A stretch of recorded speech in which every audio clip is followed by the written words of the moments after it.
Hey guys, Chris from Provo Beast Audio Installation, and in today's video we're going to be replace the factory head unit on this 2012 Ford F150. Now in this install we're going to show you how to remove the factory radio and bezel. We'll head over to the bench, show you the new radio we'll be installing, including that radio itself, dash kit, and wiring harness. We'll come back here to get everything installed. Let's get started.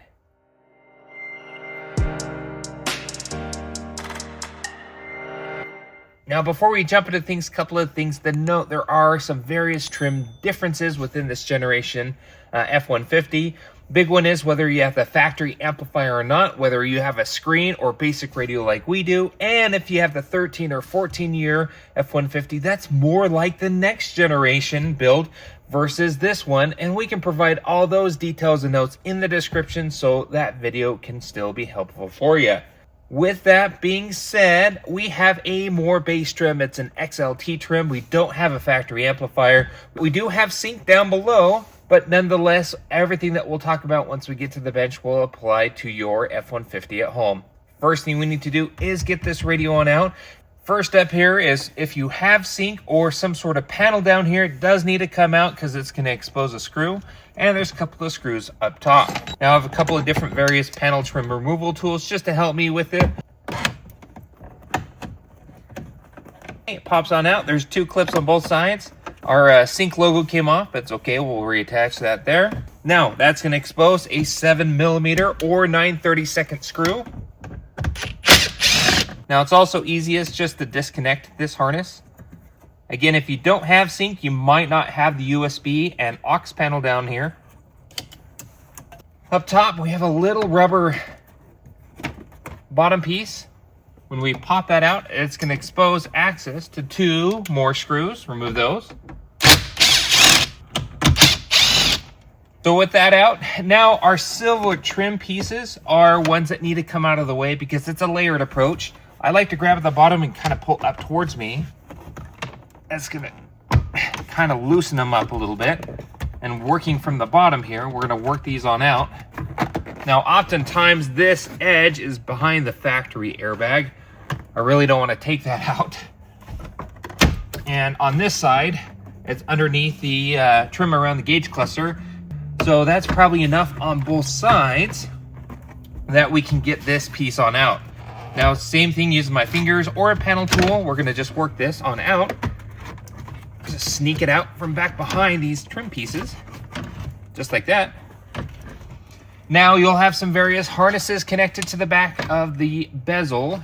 Most of them have a little tab that you press in so the harness can come out. We're going to disconnect everything off this panel because we need to take it to the bench. That's all disconnected. And this big silver module here is the actual brain of the radio. 4 7mm or 9/32 screws. Remove those.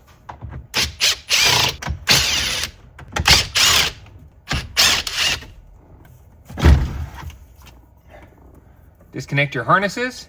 Same thing. Press in the locking tab and the harness should slide out. So there's our main brain module radio. And we also have our dash bezel because this has our heating and air control switches and everything. And we need to transfer these over to our new dash bezel. So we're going to take this with us over to the bench. All right, so we're here at the bench. Now, the parts that we're going to go with in today's install, first and foremost, is the radio that the customer wants us to install. It's this wireless Apple CarPlay wireless Android Auto JVC radio. It's the KWM690BW, both wireless CarPlay and wireless Android Auto. It's a fantastic radio for the price. Now, in order for us to install this in the OEM location, obviously, our current dash bezel cannot accommodate a double-DIN radio. So, this is where Metra comes into place. This is the Metra 95-5820B. B for black. There are a couple of different finishes. We can link those in the description for you. But more or less, it allows us to convert our standard radio bezel to one that accommodates a double-DIN radio. This includes the bezel as well as the radio bracket. Basically everything we need to house our new double-DIN screen in the OEM location. Now, in order for us to wire this all up to the factory plugs, we also need a harness adapter, and the pack version here works with both analog and digital steering wheel volume controls, factory amplifier or not, rear seat entertainment. This basically is a one-fit harness for this generation F-150 that allows us to really keep all that working with our new aftermarket radio. Now again, 2013, 2014, if you have an OEM screen, it's kind of the exception to the rule, and we can make those notes in the description for you. But for this generation F-150, for the most part, we need the PAC RP4FD11. Now, because we had Ford Sync, we had that Sync logo here at the bottom, there is an OEM USB. If you want to retain that USB with the new radio, we can do that. We need the PAC USB GM1. This essentially plugs into the Sync USB connector that's above the radio, and we can show you where that's at, and we'll fish this down into the dash. This will plug into our aftermarket radio, keeping the OEM USB working with our JVC receiver. Lastly here, we do need an antenna adapter, and it calls for the Metra 40 CR10. So that's about it in terms of parts for this specific install. First thing we're going to do is we're going to grab the harness adapter that came with our JVC, and we're going to grab the harness adapter in the pack box. Today we're going to be assembling that harness soldering wise, and that's going to allow us to plug in our radio into the OEM harnesses. So we pulled the harness out of the pack box here. This is the main harness here. Now this applies to a ton of different vehicles, so you may not use all the plugs. You'll for sure use your main harness, but you may not have the secondary harnesses here. Also in this is your main radio module. This will keep all your factory features working. We also have to program it before we take off our sticker by setting the rotary switch based on the instructions here for our steering wheel volume controls. We'll cover that here in a moment. Comes with the steering wheel control harness based on the radio you're installing. Now, if you don't have steering wheel volume controls in your F-150, that's okay. We can put the version that doesn't include steering wheel volume controls. It's a little bit cheaper. We can link that in the description here for you. And then this side is our JVC harness adapter from the radio itself. Now, what we're going to be doing for the most part is we're going to be connecting our wires color for color here. Now, it's always a good idea to validate what wire does what, because oftentimes manufacturers like to switch things up. You don't want to accidentally assume that the color matches. What we're going to do is look at what wire does what on our pack side. We'll do the same with the JVC side based on the instructions. Today we're going to be soldering our connections, but if you don't know how to solder, that's okay. You can also use crimp alternatives like butt connectors, or even better, crimp caps. Just don't twist and tape or use wire nuts. They're just not designed for an automotive application. All right, so we finished up wiring our harness. In this case, it was 100% color for color. A couple additional connections we made. Our JVC doesn't have a solid blue wire, which is basically an antenna powered circuit wire. So what we did is we just combined that with our accessory wire. And then we also added a little pigtail off because we're going to add a backup camera to this truck, and that'll be in a separate video. And we're going to use the accessory wire because there's a built-in relay to power this. It has 10 amps. So we're going to power our camera from our radio harness here. And so we have that all hooked up as well with a little pigtail. We'll put a little butt connector on the end. And then lastly here, with our blue white wire, it's an amp turn on wire. It probably doesn't need it on the truck side. There's no factory amplifier, but in case there's anything that draws current from that blue white wire, we want to make sure we still hook it up. And then in case we add an aftermarket amplifier down the road, again, same thing, add a little pigtail off, throw a butt connector on there. Keeps it nice and accessible. We didn't use pink vehicle speed sense. Our radio did not require it. And again, we're not using the supplied parking brake wire from the pack harness, so we'll just cap those off. So that is really it here. Remember our JVC radio for our steering wheel volume controls, it actually doesn't use a traditional wired remote, like a 3.5 millimeter jack. Kind of looks like an aux, but it's not. Instead, JVC and Kenwood, they use a blue-yellow wire. So we hook that up to the blue-yellow wire of the harness, and this will keep those steering wheel volume controls working. If you didn't have a JVC or Kenwood that you're installing, you'd always refer to the instructions here on how to hook those up. So again, you're looking here at the steering wheel control connector. Blue-yellow is for JVC and Kenwood. And then everything else is basically the 3.5 millimeter jack. And if you don't have steering wheel volume controls that use the 3.5mm jack on your radio, then you'll generally cut that off and modify that harness to accommodate like a key 1, key 2 scenario. With that being said, with these all now wired up here, we're going to move our heat shrink up and over those connections, and then we're going to shrink them down with a heat gun. With our harness all soldered up here, we like to add a little bit of high temperature Tesla tape. Just give this wiring a little bit more protection in the dash. You don't have to do this. It's not a required step. You can also just zip tie it, but it does leave it a nice, clean, professional looking harness. Okay, so we finished up our harness. This end plugs into the vehicle. This end plugs into our module, which we will show you how to do that here in a moment. This end plugs into our radio. Now, we're not using any of the RCAs.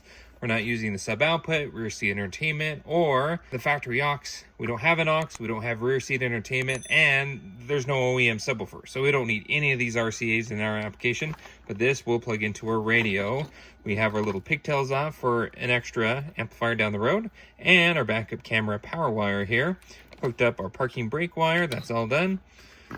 Really, at this point, we need to program our module. Now, we grabbed our instructions here. On the next page, it's going to show us how to set our rotary switch for our steering wheel volume control. So we pre-program those.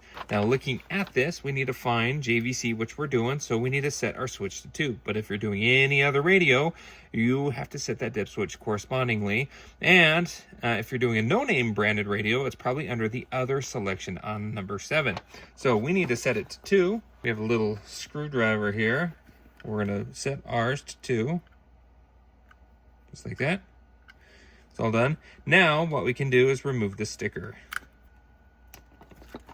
Just like that. Okay, so with our harness now done, we're going to set this off to the side. And now we're going to grab our dash kit and get that mounted up with the new radio. All right, so we've prepped our dash kit. Here's our new bezel, and then here is our old bezel with all the components that we need to transfer over. Now, this upper portion is just for the factory radio that we're not going to be using. However, the heating and air controls need to be transferred over, as well as our power socket. Also, our hazard switch needs to move over as well. Our new kit also provides clips, so we don't have to take the new clips over. We just have to install the new ones. Once that's all done, we can set this off to the side, and then we can focus on putting the brackets on the radio itself. Now, what's holding on our heating and air controls is T20 torque screws. Go ahead and remove those.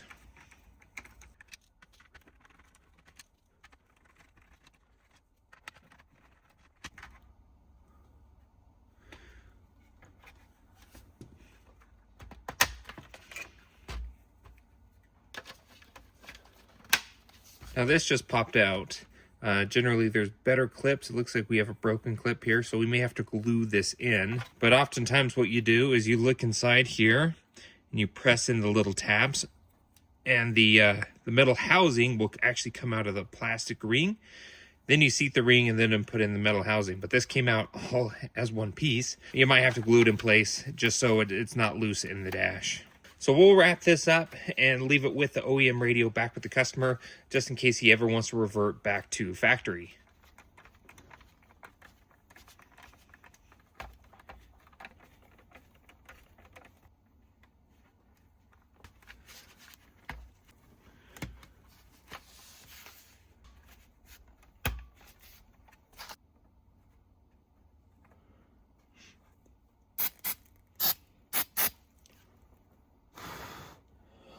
It's looking super, super nice.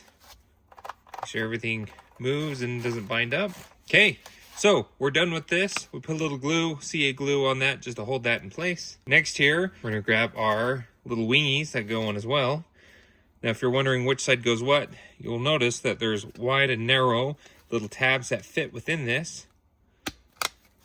So they only go one way and they just snap into place. Now you'll notice that there's an R for right and an L for left. Now we'll use the screws supplied with the radio to mount the radio within the bracket. Okay, we gotta make sure our gaps are looking good. Got that all on. So with our harness done and our radio done, we can head back to the car. We do need to install the GPS antenna that's included with this specific radio. This helps with location accuracy when using wireless CarPlay and Android Auto. We'll probably throw that up on the dash. We also have a Bluetooth microphone We're going to use one, even though this has a built-in mic, this is great for calls, just really good call quality. We like to put this on the top of the E-pillar. We'll also pull that through the dash into the cavity, and these will connect to back behind the radio. At this point in time, we're really done here at the bench, so let's grab everything. We'll head back to the truck to start final assembly. Now, if you have the factory sync module, or there's a sync logo and there's an OEM USB port, you might be able to retain that with your new radio. You saw us take this out, but if we look up top, there is an access panel. It's easy. You just pull out the rubber boot, and then there's 2 screws, and it lifts up and comes out. There is your sync module, and in that is this other end. This is the end that connects to the factory USB. Now, that's where that pack USB GM1 plugs in, because we'll plug into that and then run that cable, just fish it down below. That'll connect into the back of the radio because our USB port for the radio is on the back. All right, so we're back here in the truck ready to start final reassembly here. Now we're gonna grab our USB GM1, plug it in, and we're gonna fish it down. Here we fished it down into the radio cavity, which is great. Next thing here, we connected our antenna adapter to the factory antenna. We pulled our GPS antenna and Bluetooth mic. We just put it up here on the dash here where it looks nice. And if you're interested, we actually did a backup camera, which we'll link in a separate video, and this is the feed for it. Okay, so we're gonna grab our harness adapter. We're gonna grab the plugs that it fits. Now, like I mentioned, we're not using the little harness because we don't have a factory amp. So we'll tuck this back in and start making those connections at the radio.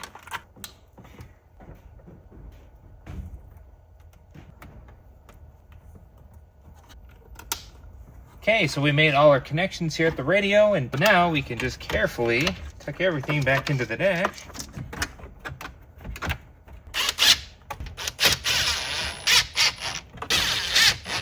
Let's make our connections at our HVAC module.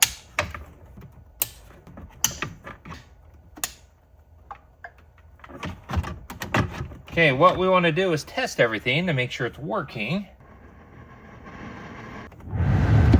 So with everything working, now what we're gonna do is just slowly work our panel into place. All right, just like that. Make sure it's fully seated here.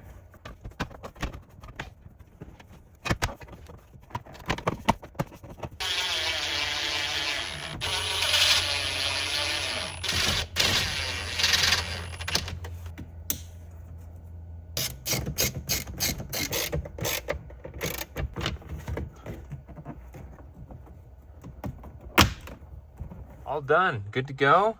Steering wheel volume controls work great. Now, if you want to see additional installs on this truck, we'll link those videos in the description, along with all the parts that we're using in today's install. And we also did a backup camera, which we will show you in a different video. We'll link that video in the description. It's a tailgate handle camera, which is an OEM fit and finish, which is really nice. So if you want to see that video, we'll link it in the description. That's about it. Thanks again for watching. Be sure to hit the like button if you liked what you saw, and don't forget to subscribe and post great content on the channel all the time. We'll see you in the next video.